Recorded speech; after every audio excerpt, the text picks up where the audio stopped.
I'm very pleased to announce that this afternoon my co-sponsors and I will be introducing a bill to strike the law commonly known as DOMA, the Defense of Marriage Act. Today, in fact, there are tens of thousands of legally married same-sex couples in the United States, and more than 18,000 in my state of California alone. These couples live their lives like all married people. They share financial expenses, they raise children together, and they care for each other in good times and in bad, in sickness and in health, and until death do them part. But here's the rub. Right now, because of DOMA, these couples cannot take advantage of federal protections available to every other married couple in this country. For example, they can't file joint federal income taxes and claim certain deductions. They can't receive spousal benefits under Social Security. They can't take unpaid leave under the Family and Medical Leave Act when a loved one falls seriously ill.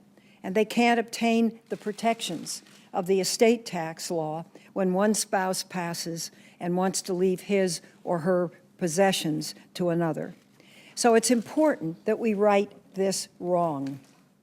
The bill we are introducing today is very simple. It would strike DOMA in its entirety.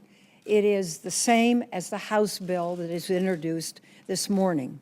It would ensure that the protections of our federal government our government affords married couples are finally afforded to all. As our senator said, Jeanne and I have been together 22 years. We've shared a busy life, raising a son, juggling careers and family life, and in 2008, we were legally married.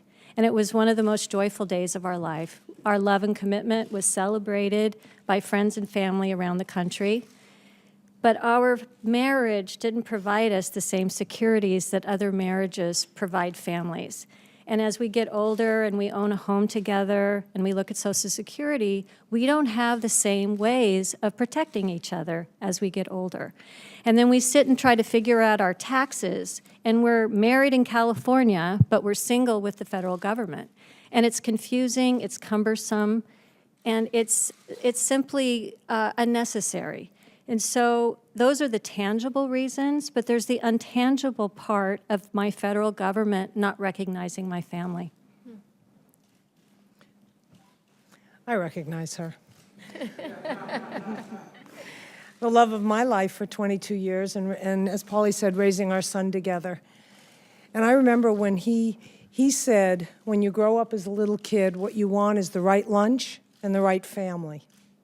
Those are the two things that a young kid wants, and that was something that he had to confront growing up, that his family wasn't quite the same, wasn't quite right. So I thank you, Senator Gillibrand, Coons, Blumenthal, and of course our Senator Feinstein. History will say your name was on this moment, and you took the moment and you made great changes and strides for all of us, so I appreciate your leadership.